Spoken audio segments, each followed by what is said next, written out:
You are listening to Alex Nanlohi Podcast, to know the Lord and to make Him known. Bapa Surgawi, terima kasih kalau Tuhan begitu baik dalam hidup kami.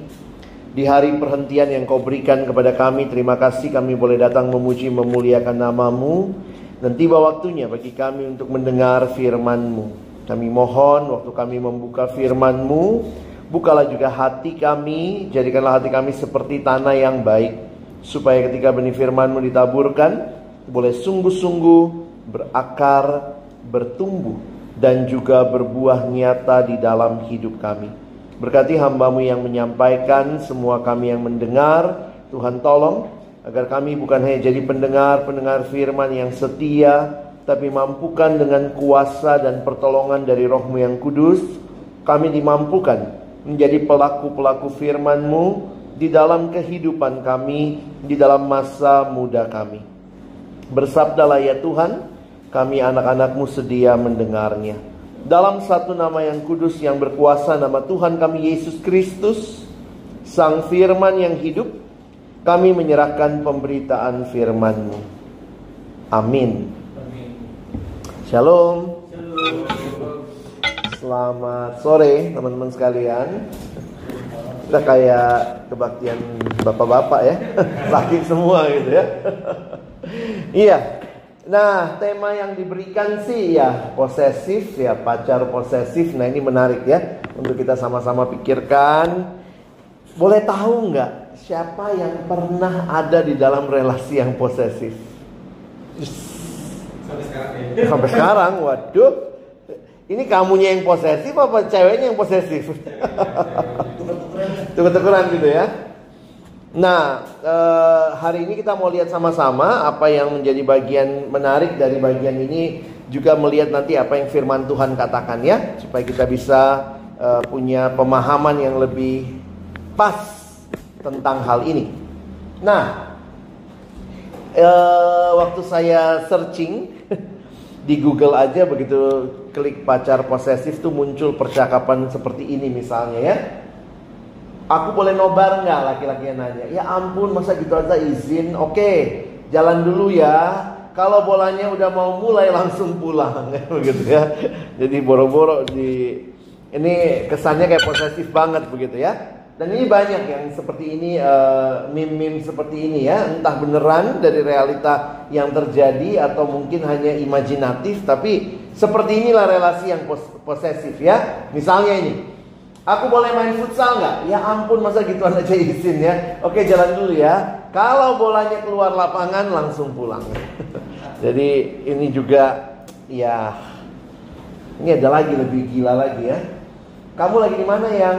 Lagi di angkot nih. Supirnya cewek apa cowok? Cowok lah. Yang masa cewek? Turun, aku gak suka kamu dianterin cowok lain begitu. Nah, ini hal-hal yang mungkin di dalam kehidupan teman-teman mungkin ada masanya, ada waktunya kalian mengalami juga relasi yang semacam ini, yang posesif seperti ini ya. Gak usah jauh-jauh, kalau cari artikel sih banyak di dalam dunia maya. Dan saya ketemu artikelnya Halodoc bahkan ya. Bayangkan Halodoc ngebahas soal ini ya, karena kalau tidak dibenahi jangan-jangan ini jadi masalah mental. Itu yang harus kita pahami ya. Nah, saya coba bukakan dulu yang dari Halodoc ya. Keinginan untuk memiliki adalah hal lumrah dalam suatu hubungan. Namun jika rasa memiliki ini berlebihan dan membuat seseorang merasa berhak untuk mengatur, membatasi, serta melarang hidup pasangannya, ini dinamakan posesif. Bahkan sesudah menikah pun kita harus tetap punya batasan bahwa pasangan kita adalah orang yang bebas. Dalam arti bebas karena dia harus bisa bertindak dengan keinginannya sendiri, bukan menjadi hal orang yang diatur, dibatasi, dan memberikan larangan-larangan. Menurut Kamus Besar Bahasa Indonesia, posesif, nah ini ya cara tulisnya gitu, adalah sifat yang membuat seseorang merasa menjadi pemilik. Sehingga bagi saya, orang yang posesif tanpa sadar dia menjadi seperti Tuhan atas orang lain. Kan dia yang ciptakan kita Tuhan, pemiliknya Tuhan ya. Dengan kata lain, orang dengan sifat ini merasa bahwa pasangannya adalah miliknya, sehingga ia akan melakukan apapun agar tidak kehilangan pasangannya. Ia akan mengontrol apa yang boleh dan tidak boleh dilakukan pasangannya, dan merasa cemburu saat pasangannya tidak menurut. Saya pikir dibedakan antara orang yang cemburu karena memang itu miliknya. Di Alkitab ada contoh Hosea, istrinya bersundal dengan orang lain, dengan bangsa-bangsa lain, sehingga dikatakan dia cemburu. Nah, logikanya karena apa? Itu istrinya. Istrinya itu berarti miliknya Hosea sebenarnya, tetapi kemudian digambarkan istrinya bukan main gila dengan laki-laki lain. Ya, jadi harap kita bisa pahami. Sayangnya beberapa orang menganggap sifat ini adalah bentuk perhatian. Cewek gue perhatian banget sama gue gitu ya. Tapi itu tidak demikian. Itu sudah masuk ke dalam hubungan yang tidak sehat. Nah, nggak usah artikel Kristen, artikel umum aja udah bisa ngomong begini, begitu ya.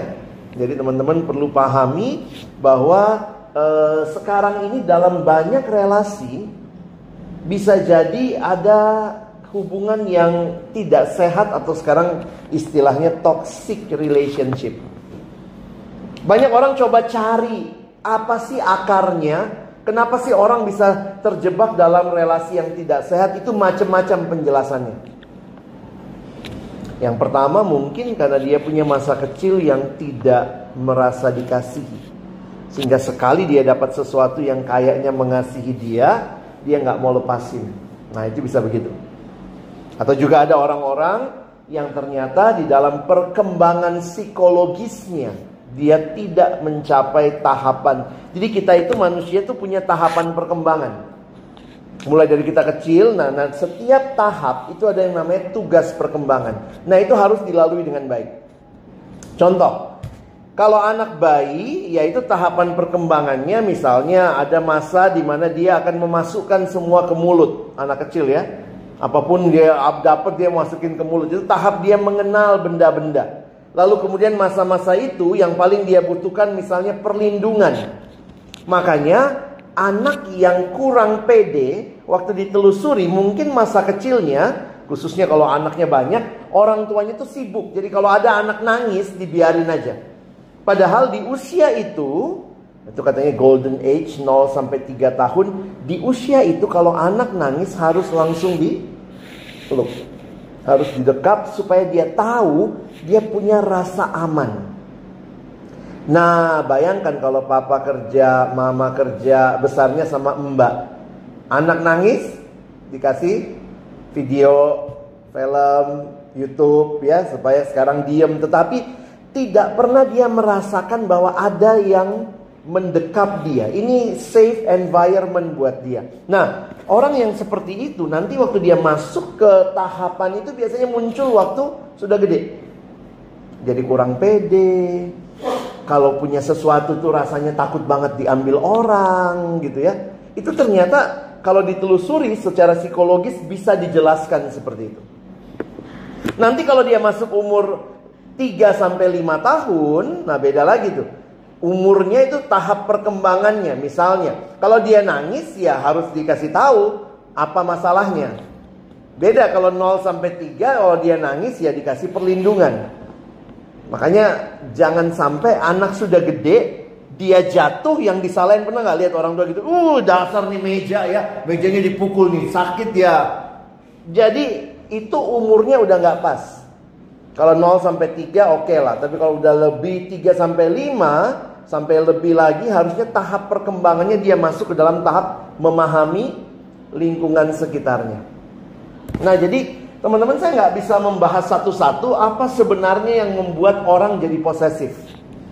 Tapi kenali kalau ternyata kamu punya ciri-ciri posesif.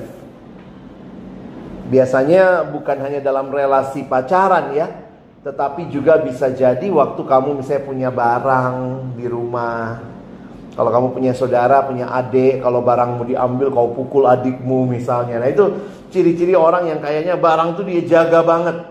Dan akhirnya menjadi posesif yang berlebihan. Ya, kita lihat 5 ciri pasangan yang posesif. Jadi coba evaluasi diri kita. Apakah kita seperti itu kalau berrelasi dengan lawan jenis misalnya. Sebenarnya relasi yang positif itu nggak menghargain kamu.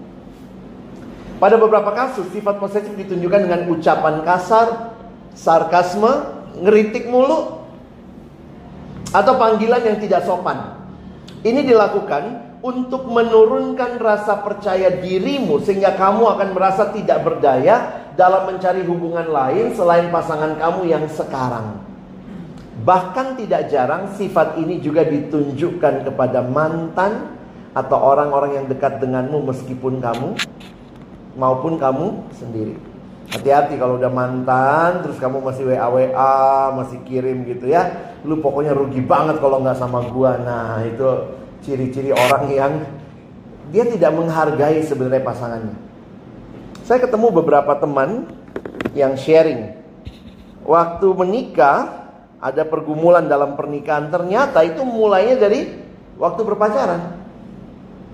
Misalnya dia cerita, iya dulu sih pernah waktu pacaran kak, pacar saya tuh kalau maki-maki tuh kasar banget gitu. Lah kenapa kamu terusin? Ya saya pikir kan dia bisa berubah gitu ya. Nah sementara nggak ditangani tuh. Jadi saya tanya lagi, apa yang pernah terjadi? Iya pacar saya pernah nendang saya jatuh dari motor. Gila gitu ya, ini cewek yang cerita. Tapi kenapa? Ya karena saya ngerasa aduh capek lagi kak, mulai hubungan yang baru, belum tentu juga ada laki-laki yang mau sama saya. Jadi cowok itu menggunakan otoritasnya atau kontrolnya atas perempuan ini begitu ya. Sehingga waktu saya baca WA-nya gitu ya, bener-bener ini cewek kok mau ya di kebun binatangin gini sama cowoknya. Nah jadi cowoknya manipulatif sekali ya. Akhirnya menikah dan dalam pernikahan ternyata terjadi KDRT. Kekerasan dalam rumah tangga. Kenapa? Udah kelihatan sebenarnya di masa pacaran. Jadi hati-hati sama posesif ya. Ini bukan hal biasa aja begitu. Cemburu berlebihan. Identiknya memang dengan cemburu. Cemburu itu yang saya bilang tadi, dalam batas tertentu itu normal. Kalau pacarmu jalan sama orang lain, kamu ada rasa cemburu, oke lah. Tapi kalau sama semua orang, bapaknya sendiri kamu cemburu, berarti jalan sama papanya, laki-laki gitu ya. Nah, hati-hati nih. Ini ditunjukkan dengan cara beragam. Mulai dari menginterogasi, lagi apa? Lagi makan. Di mana? Di kantin, kampus. Makan sama siapa? Nama teman-teman. Laki perempuan. Nah begitu tuh. Terus kemudian coba foto, bener nggak gitu. Nah video call sekarang. Nah itu cara-cara yang hati-hati ya. Mulai dia stalker, dia cek HP, dia minta akun password medsos.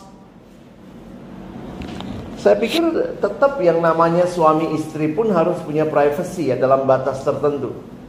Jadi jangan biasakan tuker password sama pasangan. Ya, itu tidak tepat sebenarnya. Kamu mesti menghargai bahwa dia punya privacy, dia harus menghargai kamu punya privacy ya.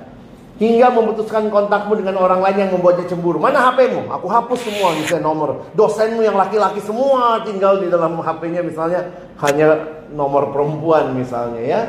Nah jika ini dilakukan oleh pasangan kamu, maka perlu waspada. Itu sakit jiwa sebenarnya. Hati-hati. Apalagi jika ia selalu bertanya kamu di mana setiap waktu, cemburu tanpa alasan, minta bukti foto waktu ada di sebuah tempat. Alex banyak ketemu teman-teman yang ini sebenarnya udah karena usia saya juga makin tua kali ya, yang sharing itu udah banyak yang berkeluarga. Dan itu masalahnya semua adalah masalah-masalah suaminya selingkuh lah, ada yang kemudian suaminya pacaran lah sama orang begitu ya. Ada yang pernah kirim DM di IG.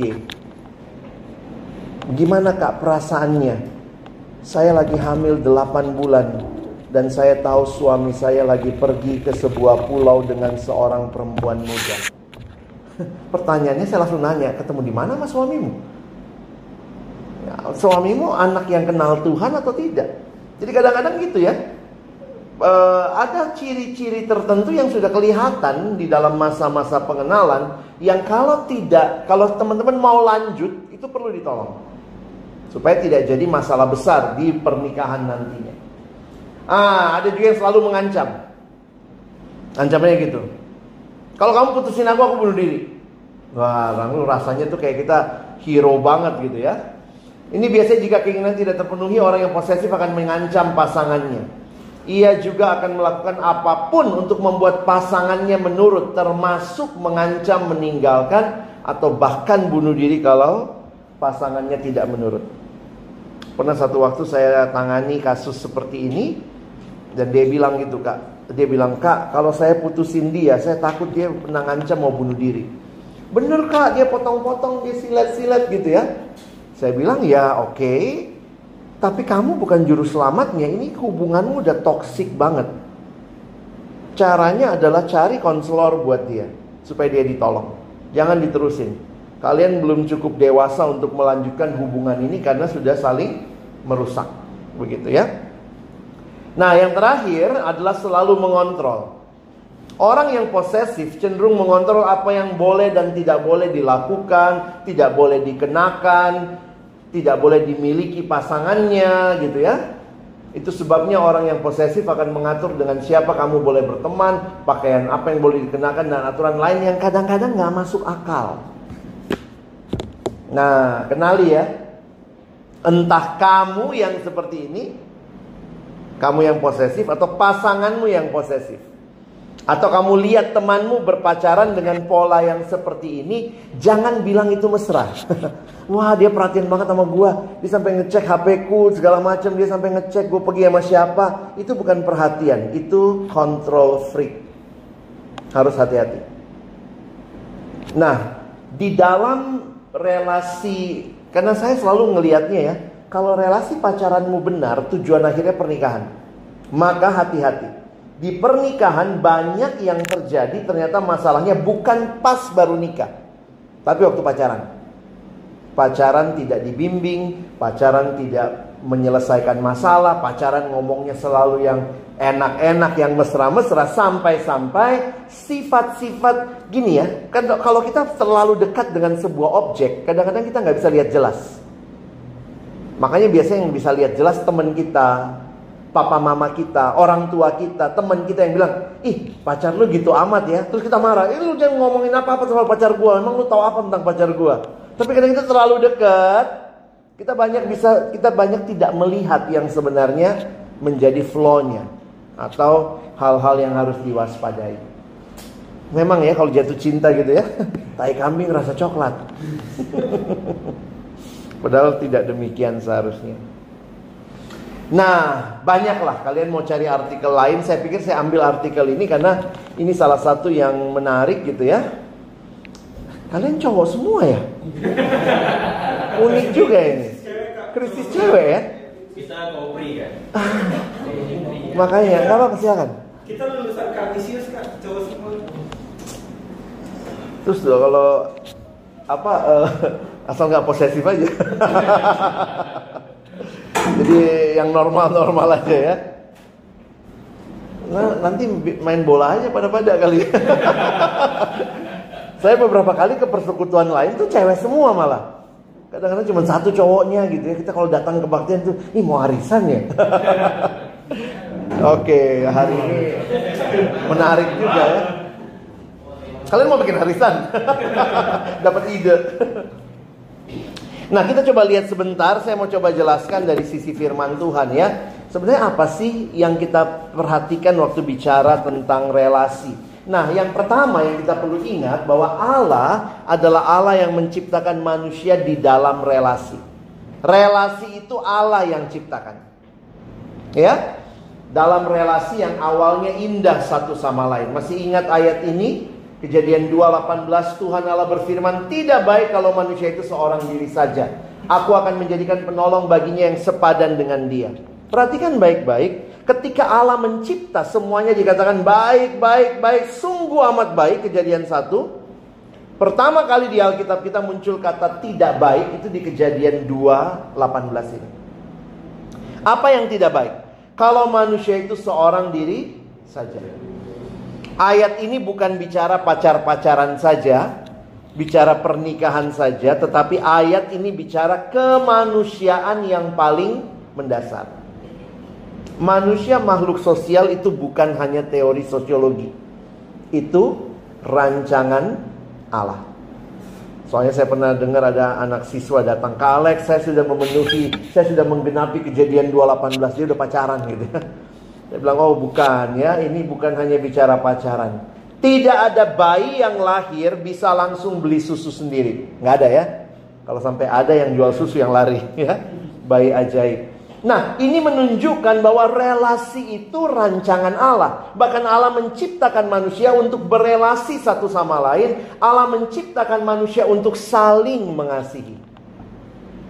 Makanya pendeta John Stott bilang begini ya, sebagaimana ikan dibuat untuk air, umat manusia dibuat untuk kasih, untuk mengasihi Allah dan mengasihi sesama kita. Nah, kenapa rusak? Nah ini karena dosa. Di dalam dosa, relasi-relasi ini rusak.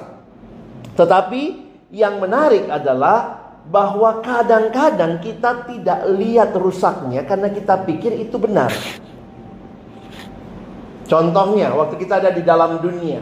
Nah, lihatlah. Cinta, kasih yang Allah berikan direduksi menjadi kasih dunia. Yang hanya dikaitkan dengan perasaan. Kalau kasih hanya dikaitkan dengan perasaan, kekristenan berkata tidak demikian. Bukan berarti kita nggak butuh perasaan, tapi dalam kekristenan ada yang namanya komitmen. Yang mempertahankan hubungan itu kasih yang adalah komitmen, bukan cuma perasaan. Kenapa? Perasaan itu up and down, naik turun. Bayangkan kalau kamu mendasari relasi hanya karena perasaan. Hari ini sayang banget, besok aduh gue lagi malas ketemu dia. Gak bisa. Suami istri aja kalau udah married gitu ya, yang satu kentut, ih bau banget sih, pergi kamu misalnya gitu ya. Bayangkan kalau perasaan dijadikan ukuran untuk melanjutkan atau tidak melanjutkan sebuah relasi. Habis kentut cerai, nanti besok nyambung lagi gitu. Terus besoknya cerai lagi. Kamu masaknya gak enak banget sih, gue lagi kesel nih. Cerai lagi gitu. Yang mempertahankan relasi adalah komitmen. Makanya waktu kita punya komitmen di hadapan altar Tuhan, suami istri berjanji, aku mengasihimu dalam suka dan duka, waktu sehat maupun sakit. Itu menjadi sesuatu yang mempertahankan. Sementara dunia hanya bicara perasaan. Kasih dunia itu egois banget. Karena apa? Hanya untuk diri sendiri. Dan kasih dunia itu hanya ngambil ya. Makanya mengerikan sekali ketika dosa yang merusak relasi tadi, kita tidak menyadari ini loh kerusakan-kerusakannya. Akhirnya kasih yang dunia tawarkan, kasih yang sangat terbatas. Di dalam relasi yang toksik, atau yang hari ini kita bahas posesif, sebenarnya itu mencirikan apa yang menjadi ciri dari kasih dunia. Nah, sekarang kita perlu paham nih ya. Makanya ada yang bilang gini, bahasa Indonesia itu paling gampang menjelaskan kasih. Apa itu kasih? Kasih ya kasih. Love is giving. Love is not taking. Sementara dunia bicara love, aku sayang padamu supaya saya dapat sesuatu. No. Christian love in the Bible is giving, not taking. Kalau kasih itu taking, that is not love, that is rampoking. No? Itu yang dunia tawarkan. Saya ingat satu waktu mimpin retret anak SMP tuh di Bandung. SMP lucu-lucu ya, kalau cowoknya kan masih kecil-kecil, celana pendek ya. Ini kelas 1 SMP soalnya. Ceweknya sudah mulai puber, mulai pakai kutang gitu ya. Jadi ceweknya itu ya, cowoknya masih yang lari-lari nabrak-nabrak cewek gitu ya. Itu kelas 1 SMP tuh. Terus kemudian saya ingat banget, saya jadi pembicara retret sekolah itu ya. Terus kemudian anak SMP ini cowok-cowok datang makan sama saya, terus dia nanya, "Kak Alex kamarnya yang mana?" Saya bilang, itu tuh kamar pembicara. Ih, gede ya kak kamarnya? Iya, kamar pembicara walaupun saya sendiri kamarnya gede gitu. Terus mereka bilang gini, saya ingat banget tuh. Boleh nggak kak kita main ke kamar kakak? Habis makan siang. Mau ngapain saya bilang? Kami mau smackdown. Ya, silahkanlah datang ke kamar saya. Bener jam 2 kamar diketok. Masuklah 3 cowok. Gede ya kamarnya kak ya. Lalu kemudian 2 lagi main smackdownan di kasur sana gitu ya. Saya lagi ngobrol sama yang satu. Saya ingat sekali anak ini dia nanya sama saya, menurut Kak Alex boleh nggak kita pacaran? Saya lihat dia dari atas sampai bawah. Ya elah, celana lu aja belum sampai bawah ya masih SMP ya. Tapi yang lucu kemudian saya tanya ya, kalau kita membimbing remaja tuh harus jangan jawab iya atau tidak, nanti dia nggak mikir. Nanti bilang kata Kak Alex boleh gitu ya. Saya bilang, menurutmu apa tujuan pacaran? Tiba-tiba anak ini ngomong ya, kalau kita pacaran itu kan kak, itu kan menambah semangat belajar. Wih, gitu ya. Menambah semangat belajar katanya. Saya bilang, coba lu bayangin kalau lu jadi orang tua, mau nggak ada yang datang, tante saya pacarin anaknya ya, supaya apa? Supaya semangat belajar saya nambah. Egois banget kamu. Kamu pacarin dia supaya semangat belajar menambah. Terus dia bilang, ya nggak gitu juga sih kak. Ya jadi tujuannya apa ya? Supaya nambah semangat belajar kan, kita kayak ada yang memacu kita gitu ya. Saya bilang, hey, kalau cuma sekadar menambah semangat belajar, bukan pacaran solusinya. Minum Cherry Profit. Kenapa jadi pacaran begitu ya? Itulah makanya cintanya remaja itu suka dibilang cinta monyet ya. Kenapa? Dia mencintai supaya dia dapat sesuatu dan dia ambil dan dia pergi. Pernah lihat monyet kan? Kalau kita lagi makan dia deketin, begitu kita kasih, pergi dia. Mendengar saya jawab seperti itu, yang smackdown berhenti, ikut nimbrung. Saya ingat banget anak itu ngomong begini, ah dasar kakak tidak ngerti anak muda. Dia gitu ya. Terus saya tanya, kalau kamu dulu deh, apa tujuannya pacaran? Ya kalau kita pacaran kan kak, kita jadi nggak kesepian. Kalau kita misalnya mau jalan, kita tinggal telepon pacar kita, jadi kita nggak kesepian. Saya bilang, hey, kalau cuma sekedar tidak kesepian, pelihara anjing, gitu ya. Jangan anak orang lu pacarin, om tante saya pacarin anaknya, saya nggak kesepian. Jadi hati-hati ketika akhirnya yang kita punya, makanya kita harus bertumbuh dalam kasih. Kalau enggak, kita jadi posesifnya aneh. Kita pun jadi misalnya memulai relasi. Semua yang kita lakukan sebenarnya bukan demi yang dikasihi, tapi demi diri sendiri. Orang posesif sebenarnya siapa yang dia mau secure? Dirinya. Karena dia sedang merasa insecure. Saya kontrol kamu supaya saya tenang. At the end of the day, kamu gak mikirin sebenarnya pasanganmu. Nah makanya kalau mau belajar kasih, belajarnya dari siapa? Dari Tuhan ya. Coba kita lihat 1 Yohanes 4 ayat 9 dan 10. Dalam hal inilah kasih Allah dinyatakan di tengah-tengah kita, yaitu bahwa Allah telah mengutus anak yang tunggal ke dalam dunia supaya kita hidup olehnya. Inilah kasih itu. Nah menarik ya. Bukan kita yang telah mengasihi Allah, tetapi Allah yang telah mengasihi kita dan yang telah mengutus anaknya sebagai pendamaian atas bagi dosa-dosa kita. Teman-teman, Alkitab mengatakan dari ayat ini ya, bukan kita yang telah mengasihi Allah, Allah yang telah mengasihi kita. Ditunjang juga dengan apa yang kalian lihat di ayat 16. Kasih itu dimulai dari Allah. Coba lihat ayat 16-nya ya. Kita telah mengenal dan telah percaya akan kasih Allah kepada kita. Allah adalah kasih. Maka kalau kita mau belajar tentang kasih, bukan belajar dari drama Korea, belajar dari cerita-cerita romantis, dari Allah. Because God is love. Dan menariknya, waktu bicara kasih Allah, nah saya mau sedikit kasih teologisnya ya. Hampir setiap kali penulis Injil, khususnya Yohanes ya, waktu dia menulis tentang kasih Allah, dia tidak kasih definisi. Paulus nggak kasih definisi, Yohanes nggak kasih definisi. Secara khusus Yohanes, setiap kali dia bicara kasih, dia menunjuk kepada satu tindakan kasih. Apa itu? Ini. Hampir setiap kali ayat-ayat yang ditulis Rasul Yohanes, dia menunjuk kepada perbuatan kasih. Coba kita lihat ya. Ini tadi. Dalam hal inilah kasih Allah dinyatakan di tengah-tengah kita. Dia nggak definisikan kasih adalah sebuah perasaan atau apa, tidak. Tetapi dia mengatakan bahwa Allah telah mengutus anaknya yang tunggal ke dalam dunia. Kasih, Allah telah mengutus anaknya yang tunggal ke dalam dunia. Inilah kasih itu. Nggak dikasih definisi juga. Dikasih bukan kita yang mengasihi Allah, tetapi Allah yang telah mengutus anaknya. Jadi ingat, Rasul Yohanes menulis ini, kasih itu apa? Dia tidak kasih penjelasan, tapi dia tunjuk. Mau ngerti kasih, lihat. Allah mengutus anaknya. Bukankah itu juga yang kita tahu dari ayat terkenal Yohanes 3:16?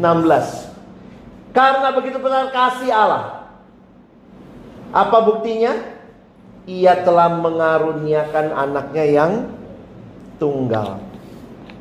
Makanya saya setuju ketika pendeta Billy Graham bilang begini, Allah membuktikan kasih-Nya pada kayu salib. Ketika Kristus digantung dan berdarah dan mati, itulah saatnya Allah berkata kepada dunia, aku mencintaimu. Kalau kita mau belajar tentang kasih, lihat apa yang terjadi. Allah mengutus anaknya. Allah mengatakan I love you. Pendeta John Stott kasih kalimat yang susah diterjemahkan karena indah pada ada rhyme-nya ya. If we are looking for a definition of love, we should look not in a dictionary but at Calvary. Kita tidak ketemu di kamus, tapi lihatlah di Calvary, di kayu salib. Kita sekarang kalau foto ya, langsung semua love love gitu, langsung gini tangannya ya. Ya. Apa ini sarangnya, ya sarang semut, sarang tawon. Is this love? No. This is not love, tetapi di Alkitab this is love. Allah mengaruniakan anaknya yang tunggal. Sekarang perhatikan, untuk apa dia kasih anaknya yang tunggal? Di dalam ayat yang tadi kita baca ya, dia mengutus anaknya supaya kita hidup. Anaknya sebagai pendamaian bagi dosa-dosa kita. Dua bagian ini, kalau saya simpulkan, sekarang pertanyaan saya, mengasihi itu untuk siapa? Untuk kepentingan yang mengasihi atau untuk kepentingan yang dikasihi? Yang dikasihi.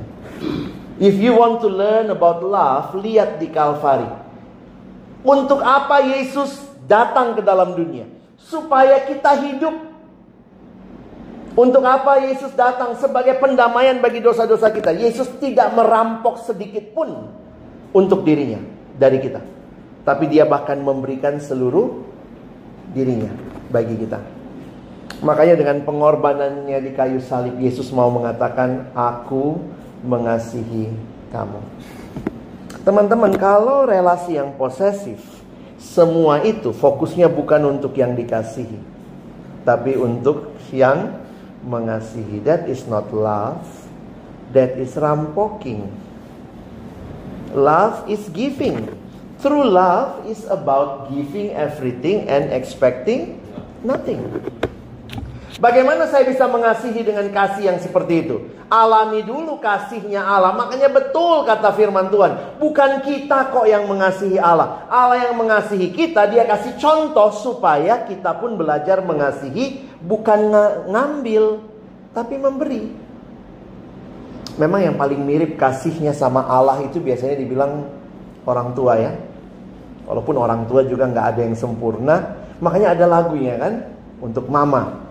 Kasih ibu kepada beta tak terhingga sepanjang masa. Apa itu kasih? Hanya memberi, tak harap kwitansi, gitu ya. Walaupun banyak juga mama-mama kwitansi sekarang ya. Cepat besar kau ya. Ingat mama sekolahin kamu, papa sekolahin kamu. Balikin duitnya nanti, ajak jalan-jalan luar negeri. Nah, banyak orang tua kwitansi juga ya. Tapi ini kan logikanya sebenarnya saya bilang itu bukan buat mama harusnya. Harusnya buat Allah ya. Kasih Allah kepada saya tak terhingga sepanjang masa, hanya memberi, tak harap kembali. Karena ini lagu anak-anak, penciptanya harus cari ilustrasi yang gampang diingat oleh anak-anak. Seperti apa?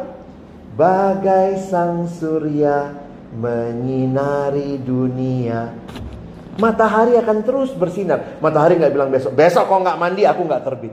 Gak ada. Kau mandi gak mandi terus dia bersinar. That is love. Hanya memberi, begitu ya. Nah sedihnya itu dalam hal umum ya. Kasih orang tua hanya memberi. Tapi begitu masuk relasi yang sudah jatuh dalam dosa, hanya saling mengambil. Aku kontrol kamu supaya aku tenang. Yang satu juga, emangnya cuma lu doang yang bisa kontrol, gue juga kontrol kamu.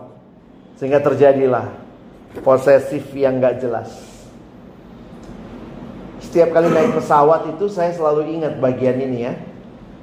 Misalnya pramugaranya bilang apa, pramugarinya, jika tekanan udara di kabin menurun, maka masker oksigen akan keluar dari panel di atas Anda.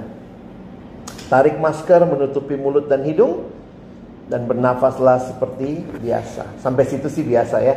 Tapi saya senang dengan bagian selanjutnya. Bagi Anda yang bepergian dengan anak-anak, pakailah masker Anda lebih dulu, lalu menolong anak Anda. Jadi kalau kita bayangkan, apa tujuannya dia pakai maskernya? Salah satunya dia hidup, dan dia bisa menolong yang lain. Jadi jangan dia pakai masker baru kemudian anak kecil mati, sesek ya, gitu ya. Gak bisa. Dia justru menikmati oksigen dan dia nolongin. Dan saya pikir ini persis yang Tuhan bilang di dalam ayat yang kita baca ya. 1 Yohanes 4 ayat tadi 9 dan 10. Ini ayat 11-nya. Saudara-saudaraku yang kekasih, jikalau Allah sedemikian mengasihi kita, Allah mengasihi kita dengan kasih yang hanya memberi, maka haruslah kita juga saling mengasihi. Dengan kualitas kasih yang bagaimana? Ya kasih yang tadi, yang saling memberi. Makanya saya hanya menghayatinya begini. Kalau kamu dan saya makin bertumbuh di dalam kasih kepada Allah, which is kasih itu Allah yang duluan mengasihi kita, kamu akan jadi anak yang tidak posesif. Kenapa? Karena kita mengerti what is love. Love is giving, not taking. Love is for the sake of the people we love, not for my sake. Makanya kalau orang tidak bertumbuh dalam kasih, cenderung posesif. Nah, ini kesimpulannya ya. Kasih seperti apa? Kasih yang mengutamakan orang lain. Nanti kalau baca Filipi, Paulus menuliskan kita seharusnya tidak melakukan sesuatu karena hasrat, nafsu, kesombongan, tapi kerendahan hati menganggap orang lain lebih utama. Nah, ini kan nggak terjadi dalam posesif.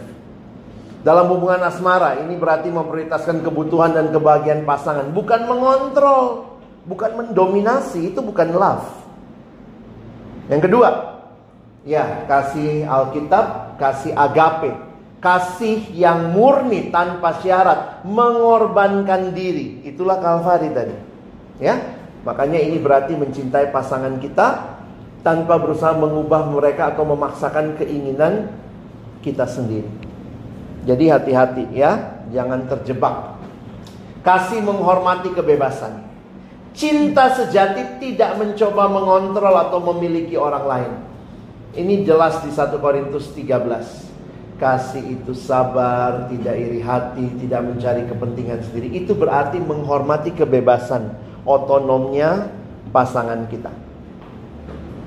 Ini kesimpulan selanjutnya. Kasih sebagai tindakan, bukan sekadar perasaan. Bahkan kasih itu komitmen. Ya, kita udah lihat ya. 1 Yohanes 3:18 kita diperintahkan untuk tidak hanya mengasihi dengan perkataan atau lidah, tapi dengan tindakan dan dalam kebenaran. Jadi tunjukkan kasih kita melalui tindakan nyata yang mendukung pasangan kita. Makanya cari anak Tuhan. Udah jelas lah, jangan cari di luar anak Tuhan. Karena sesama anak Tuhan pun kalau tidak bertumbuh dalam kasih, kita bisa jadi posesif juga. Nah, penutupnya ini. Sifat posesif seringkali berasal dari ketakutan. Mungkin karena pengalaman masa kecil, papa mama yang sibuk, kamu merasa takut ditinggal, takut kehilangan. Nah, begitu punya pacar, posesif banget gitu ya. Karena sebenarnya refleksi dari masa kecilmu. Ketidakamanan, insecure atau keinginan mengontrol. Ada orang yang control freak juga. Itu bisa kelihatan sebenarnya. Sebagai orang percaya kita diajak untuk memahami nilai diri kita di dalam Kristus. Belajar mempercayai rencana Tuhan dan menghindari perasaan ingin memiliki atau mengontrol sesuatu atau seseorang, apalagi dengan cara yang tidak sehat. Banyak orang bisa pakai berbagai cara ya, termasuk kayak tadi ya. Kalau kamu gak ikutin kemauanku, aku silet nih. Jadi itu kan ngontrol dengan cara yang gak sehat. Alkitab mengajarkan kita untuk mencintai dan menghargai sesama dengan kasih yang tulus, bukan sifat posesif yang dapat merugikan diri kita dan juga merugikan orang lain. Nah, saya berhenti sampai sini. Apakah ada mungkin yang mau nanya atau mungkin mau sharing juga atau ada pengalaman? Silakan.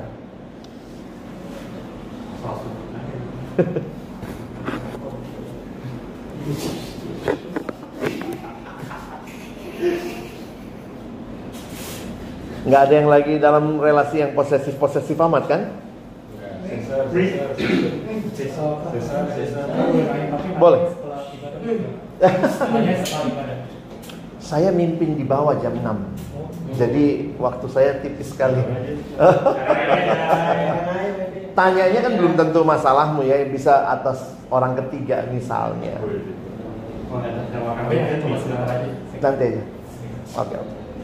Kak, mau tanya, kalau misalnya saling mengontrol satu sama lain, itu termasuk kontrol freak juga nggak, Kak? Makanya batasannya kita mesti lihat dulu nih, saling mengontrolnya itu sebenarnya Iya, toxic. Misalnya saya ngomong ke Pasangan saya, bilang hapus semua itu ya kontak-kontak yang laki-laki ini. Ya udah kamu juga kayak gitu. Dihapus, ya udah kita saling hapus. Itu termasuk kontrol freak nggak? Tanya. Enggak, itu bukan pengalaman. Gue cuma nanya doang. Karena gue tahu nih manusia di sini pikiran kayak gitu. Saya melihat itu termasuk. Kenapa? Jadi kita sama-sama saling mengontrol sehingga mungkin titik temunya lu hapus, gua hapus. Tapi sebenarnya cinta dan kasih yang sesungguhnya harus bertumbuh dalam kepercayaan. Meskipun lu nggak hapus, gua yakin lu cinta Tuhan dan lu akan gak main-main karena lu udah sama gua. Dan gue juga maunya seperti itu. Jadi bukan karena dia lakukan kita lakukan lalu kesannya satu sama. Sebenarnya kita perlu bertumbuh dalam kasih. Itu soalnya saya ngeliat ya, beberapa temen ya, aduh, mudah-mudahan kalian gak takut merit ya. Karena saya waktu jadi konselor di pernikahan itu, aduh, menyedihkan loh banyak ya. Berantemnya itu kayak gini. Dia dulu gituin saya, Pak. Udah saya gituin lagi balik. Lu kayak ring tinju gitu ya. Satu lawan satu. Kalian Pak couple, suami istri, bukan lawan gitu ya. Sehingga bayangannya gitu. Gue disakitin kayak gitu dulu, Kak. Gue sakitin balik dia. Dan akhirnya itu terjadi kesepakatan yang bukan atas dasar love. Itu atas dasar curiga. Lu hapus semua ya. Nah, saya pernah ngalamin tuh. Ketemu yang seperti itu. Tahu usia pernikahannya 3 bulan. Belum lunas itu harga pesta. Karena dia 1 tahun nyicil. 3 bulan bener. Karena waktu itu sebenarnya sedihnya yang perempuan yang selingkuh. Dan itu selingkuhnya itu sudah ketahuan sebelum menikah. Lalu kemudian masuk tuh. Oke deh, gue hapus semua kontak cowok itu, kata istrinya. Tapi lu juga ya, hapus semua. Udah, jalanin pernikahan. Di bulan kedua ada pergumulan hidup. Cewek ini cari lagi nomor tuh cowok. Karena ternyata ada sisi yang dia rasa dia gak dapat dari pasangannya, dia cari cowok itu. Benar, 3 bulan pisah. Saya sampai harus jadi saksi di sidang perceraian mereka. Saya sampai ikut ke pertama kali itu ke pengadilan gitu ya. Baru kita lihat begitu ya, dibacakan segala macam. Sampai hakimnya juga ketawa. Kami semua ketawa-ketawa. Ketawanya kenapa? Berapa lama menikah? 3 bulan. Udah gak cocok. Ya elah, gak cocok baru 3 bulan gitu ya. Jadi itu kan hakimnya nanya, bener pak, 3 bulan bisa gak cocok pak ya? Jadi kami ketawa, iya pak. Sedih banget gitu. Ada pertanyaan lain? Saya sekalian nanya ini. Oke. Apa sih sambil sharing aja. Aku waktu itu kan aku suka sama cewek itu. Waktu zaman SMP kelas 3 sekarang. Waktu itu aku belum mengenal Tuhan, masih di luar Kristen. Nah, terus aku suka sama dia karena dia cantik, terus dia baik. Nah, terus aku coba deketin dia. Taunya ada temannya cewek ini mencobain masukin biar cewek ini gak suka sama aku, dan benar saja cewek ini dia udah kayak benci sama aku. Nah, setelah berapa tahun kemudian, berapa ya? Dari tahun 2015 sampai 2016 aku udah coba untuk gak mau sama cewek ini. Aku coba untuk move on, cari yang cari yang positif lah. Kayak 3 tahun kemudian, waktu akhir tahun 2015 kan mau udah masuk tahun baru 2016 waktu itu. Nah, aku coba tiba-tiba aku teringat dengan wanita itu yang satu SMP, meskipun beda tahun kan. Waktu itu aku kelas 11, dia kelas 7. Nah, aku coba ingin deketin dia. Kebetulan waktu itu ceweknya kerjanya di POP juga. Sekarang dia udah nggak ke POP. Nah, aku coba ingin ketemu dia dengan tujuan agar dia suka sama aku. Oke, dulu. Nah, aku coba kontak ke temanku yang lain, ya teman dekat teman SMP itu, kelasku. Nah, aku coba kontak dia, tapi dengan bertujuan agar cewek ini bisa ketemu sama aku dan bisa cocokkan sama aku. Nah, aku kemarin datang, aku bisa mengenal sama semua teman-teman. Nah, akhirnya beberapa hari kemudian aku ketemu cewek itu di enggak, masih tetap aja ceweknya itu nggak mau sama aku lagi kan. Iya. Udah berapa bulan kemudian cewek itu udah mulai berkomunikasi sama aku gitu. Meskipun nggak dekat-dekat banget sih. Tahun 2017 aku coba pengen banget deketin cewek itu biar ceweknya masih suka sama aku. Dan tahun-tahunnya tahun 2019 aku coba kembali terus deketin terus. Tapi mau kontak pun susah gitu kan. Sampai aku sia-siain waktu-waktu berharga, terus pokoknya waktu-waktu yang berharga itu diabaikan gitu. Tahun 2020 tiba-tiba cewek ini sudah punya cowok lain, bukan saya. Benar. Oh iya Pak, saya lupa. Nah, di tahun 2019, tahun 2019, waktu itu tahun 2016, waktu aku pertama kali ketemu dengan tujuan cewek ini, aku coba gali siapa sih cewek ini sebenarnya dan apa. Kalau ini udah posesif nih, seru ya. Posesif. Nah, terus aku coba dia asal dari mana, terus dia hobinya apa, pokoknya lebih deep dalam gitu. Dan biar identitas dia tahu, dan aku udah mulai tahu identitasnya dia. Dan kagetnya identitasnya hampir sama dengan aku gitu kan. Mau kayak hobinya, pokoknya semuanya gitu. Nah, sampai saat aku coba gali identitasnya, tiba-tiba aku percaya Yesus, dan aku mulai memuji Tuhan. Nah, aku udah mulai ikut Yesus dan pokoknya udah mulai bertobat masuk ke Kristen. Nah, tahun 2020 tiba-tiba cewek ini udah punya cowok lain. Dia kuliahnya di, aku nggak mau sebutin di mana. Dan saat itulah aku udah bener jealous, cemburu gitu kan. Meskipun waktu itu lagi bener-bener pandemi banget gitu. Covid-nya lagi naik. Nah, tahun 2021 tiba-tiba kayak ada suara dari atas buat gimana ya? Kayak Wendy harus dapat cewek lagi. Ya udah aku coba dapetin terus dan aku coba dapetin dia dengan secara nafsu dunia yang tadi kakak jelasin.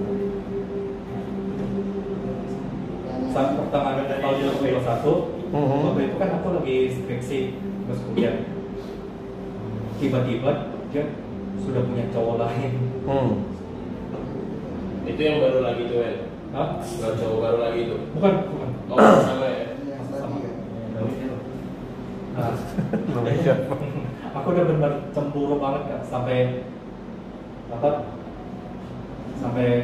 pokoknya studiku udah bener hancur berantakan gitu kan. Sampai tahun 2022 aku udah coba untuk berhenti berharap sama dia. Aku udah coba benar-benar move on. Dan aku coba berharap Tuhan agar kedepannya Tuhan akan memberikan pasangan yang terbaik. Meskipun aku nggak buru-buru banget. Entah apa, selama tahun 2023 tiba-tiba kayak ada di mana-mana, pokoknya di mana-mana, di tempat umum, di mall, di coffee shop atau di mana, di tempat jalan, selalu ada orang puterin lagu yang bikin trigger tentang wanita itu kan. Padahal aku udah gak mau pikirin wanita itu sampai mentalku bener-bener meledak gitu kan. Terus sampai sekarang akal sehatku udah hilang. Wah, pertanyaan Gara-gara lagu trigger itu. Pertanyaannya ya. Kamu pertanyaannya solusinya apa? Iya, sampai ada yang bikin trigger ini kan. Kalau dari ceritamu sekilas, kamu cukup obses dengan dia ya? Obsesnya jauh gitu. Kalau itu mengganggu sampai masalah misalnya jadi merusak mentalmu, coba cari konselor. Bagi saya orang ke konselor itu bukan karena dia misalnya kadang kita mikir wah dia punya penyakit serius. Sebenarnya buat beberapa temen, bahkan kalau kalian mulai pacaran, saya rekomen kalian cari konselor yang juga bisa menolong kamu untuk melihat ya, kamu sekarang dalam ilmu konseling ada itu ya, kayak kuesioner laki perempuan harus isi, nanti kemudian konselornya bisa lihat ini. Kalau kalian mau lanjut, ini loh perjuangan kalian dengan dua pihak yang berbeda. Nah, cuma ada, saya nggak tahu, mungkin triggermu yang harus dicari karena kamu obsesnya cukup lama itu SMP, dan itu sampai mental breakdown, kamu rasa hancur segala macam, studi semua berantakan. Kayaknya perlu ketemu konselor untuk melihat masalahnya lebih utuh. Saya bisa kasih beberapa rekomendasi untuk akhirnya, karena gini ya, buat teman-teman mungkin rasanya kok ceritanya gitu amat, tapi itu realita yang dialami, yang seringkali kita bahkan orang percaya juga mengalami pergumulan di sisi yang itu. Tiap kita punya macam-macam ya, entah mungkin kamu kecanduan pornografi, kamu kecanduan sekarang banyak yang mulai kecanduan VCS-an ya, video call seks dengan pasangannya. Dan saya ketemu itu beberapa yang anak-anak Tuhan gitu, karena sudah obses dengan nafsu dan segala macam. Jadi tidak ada easy solution dalam arti apa ya, kamu perlu cari akarnya, karena itu munculnya berkali-kali. Dan polanya misalnya kamu lihat triggernya lagu ya. Tapi kayaknya bukan cuma lagu, kamu mesti lihat juga. Ya, ada situasi, ada masa-masa tertentu ya. Ya, at least I feel you. Nanti kita bisa ini ya, bisa saya kasih ada link, bisa klik nanti di situ, lalu daftar, nanti ada konselor yang bisa nolong. Ya, ya Gi. Masih ada waktu kan Kak? Ya terakhir. ya. Jadi ini aku pertanyaan dari cewekku juga gitu. Jadi aku sama cewekku udah pacaran 2 tahun lebih. Udah hampir 2,5 tahun. Nah, Mas Alex, tadi aku sebenarnya udah ajak cewek aku kesini. Cuma kebetulan dia ke GMS sama temennya, karena di GMS ada Philip Matova kan. Hari ini datang ya. Nah, aku tetap di sini, aku bilang Alex bagus gitu. Nah, terus aku ngomong nih ke cewek, maksudnya kamu datang gitu. Ini benar-benar relate banget sama kita berdua gitu kan. Jadi aku cerita singkatnya aja. Jadi pas pertama kali aku pacaran sama dia, itu sebenarnya dia ada luka sendiri, trauma dari pacaran sebelumnya sebelum sama aku. Karena pacaran sebelumnya itu selingkuh gitu loh. Dan dia lumayan kena mental pas setelah pacaran dari situ bersama aku gitu. Jadi rasa takut dia masih ada, rasa traumanya. Singkat cerita, pacaran mungkin baru 1 bulan kayak aku tiba-tiba kayak reply mantan aku gitu. Instagram, aku reply mantan siapa nih, cakep banget gitu. Ya kan, ya aku sebenarnya kalau menurut aku itu cuma kayak bercandaan doang gitu loh. Dan suatu kali dia kayak buka, dia kepo, dia buka, dia lihat di situ dia marah gitu. Dan dia sampai situ kayak sejak saat itu dia kayak nggak bisa sama aku lagi gitu loh. Dan dia kayak mulai dari situ kayak tukeran password IG, sebagainya, sosmed. Di situ mulai kayak sering berantem terus gitu. Berantem terus, ini nggak bisa kayak gini. Masa kayak cewek yang reply aku yang kena marah gitu. Kan bukan aku yang mancing kan. Maksudnya aku story, cewek komen, aku yang marah. Terus kalau aku story dikit-dikit dia bilang, ya kamu story mau di-reply sama cewek atau sebagainya. Tapi ya puji Tuhan dia udah sadar gitu ya. Maksudnya kita sama-sama sadar lah, aku udah tahu batasnya juga. Dia juga itu makin sini ya kita udah gak ketukeran lagi, udah tahu privasinya gitu loh. Nah tapi ya kan sebenarnya sampai sekarang tapi kalau urusan sama mantan dia marah gitu. Tahu pokoknya kalau ada reuni kan temen aku dulu satu sekolah ya. Kalau reuni ada dia tetap marah gitu, nggak boleh gitu. Pokoknya ada dia nggak mau gitu. Dengan apa dia mah nggak mau. Nah ini aku tanya nih, ada mau tanya nggak Kak Alex gitu kan? Dia ngomong gimana kalau dia posesif karena ada sebabnya.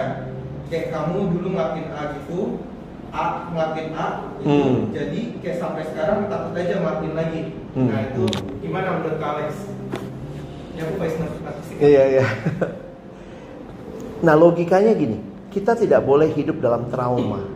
Karena hubungan yang dilanjutkan atas dasar trauma, itu yang saya bilang tadi ya, kalau kalian akhirnya serius. Menarik juga, kalian sebulan misalnya waktu itu kejadian, tapi kalian masih bisa bertahan udah 2 tahun ya. Nah, tabungan relasi kalian sudah banyak. Sudah pernah tukeran password segala macam. Nah, pertanyaannya apakah ke depan dia bisa lebih percaya sama Agi, dan Agi juga bisa lebih percaya sama dia. Dalam arti, kalau kalian tidak tumbuh kepercayaannya setelah semua yang dilalui, yang dilewati, itu perlu hati-hati untuk melanjutkan ke depan. Karena kita nggak bisa bangun rumah tangga ataupun yang lain, even pacaran base-nya on curiga, ya.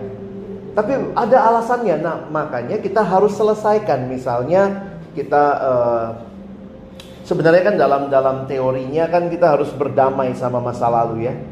Nggak ada dari kita yang sempurna. Kita pernah bikin mistake. Nah, tapi waktu mistake itu sampai berapa kali harus diampuni. Nah, itu juga kan jadi satu hal yang kadang-kadang nggak mudah. Nah, itu harus dilalui. Kalau sampai sulit sekali, ya cari konselor. Saya bicara konselor itu karena sekarang kan itu ada ilmunya, ada orang yang sekolah itu. Nah, mereka orang-orang yang akan bisa menolong kamu melihat. Balik lagi, kita berdua tuh kadang-kadang kalau berdua ngomong tuh bawahnya berantem nih, karena curiga. Maka harus ada satu yang kira-kira berdiri di tengah untuk melihat ini loh yang si ini maksud, dia bicara ke ceweknya. Nanti ceweknya lagi, ini loh yang saya maksud bicara ke cowoknya. Nah, jadi sebenarnya hubungan seperti itu harus dijembatani. Dan kalian harus bertumbuh di dalam kasih yang makin percaya. Kalau tidak, kasihan gitu. Nanti kamu membangun hubungan, termasuk nanti sudah menikah misalnya, itu akan berdasarkan based on curigation. Penyakit baru itu ya, curigation. Kita curiga, dia pergi sama siapa? Sama siapa? Foto dong gitu. Nah, hanya karena pernah melakukan satu hal di masa lalu. Makanya di dalam kekristenan, bahkan di gereja setiap minggu, kita dikasih kesempatan mengaku dosa. Karena realitanya kita tidak ada yang sempurna. Nah, mengaku dosa bukan untuk diulangi, tapi untuk kita bangkit lagi dan hidup lebih baik. Makanya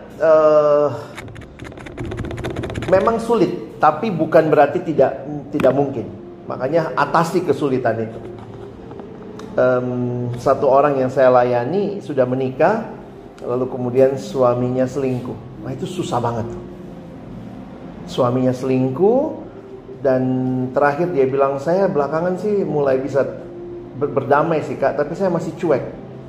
Jadi beberapa kali kalau suaminya mau sentuh dia, ini kan sudah suami istri pun tuh, aduh, jadi kalian yang masih pacaran aja berasa kalau lagi dicurigain gak enak ya. Nah, ini bayangkan nih, suami istri, nah istrinya kadang dia bilang, saya kalau disentuh sama dia kak, saya kebayang dia lagi sentuh perempuan lain gitu.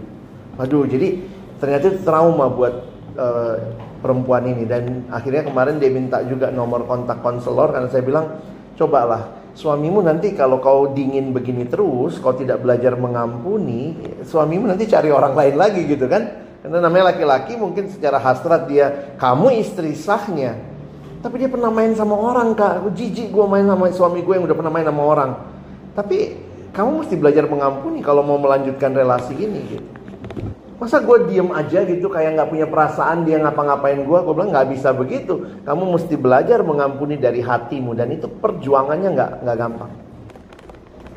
Nah, nanti masalah mengampuni, dua-duanya bisa ketemu konselor. Misalnya apa susahnya dia? Kenapa mungkin pacarmu susah mengampuni atau susah melupakan apa yang terjadi? Nah, mungkin ada masalah-masalah di masa kecilnya atau trauma yang dia miliki yang harus kita selesaikan.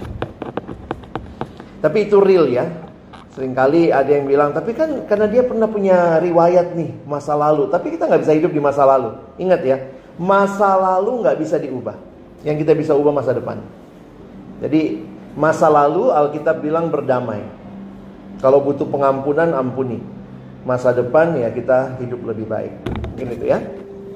Oke? Semoga ini menolong teman-teman yang dalam relasi, supaya ke depan bisa tanggung jawab, bertumbuh dalam kasih ya. Mari kita berdoa. Bapa Surgawi, terima kasih buat firman-Mu, setiap kebenaran yang kembali menyegarkan hati kami. Dalam realita, kami adalah orang-orang yang ada dalam dunia yang mungkin penuh dengan pergumulan. Bahkan kami sendiri di dalam dosa cenderung posesif, atau mungkin pasangan kami juga. Karena itu kami berdoa, Tuhan, biarlah kami semakin bertumbuh di dalam kasih.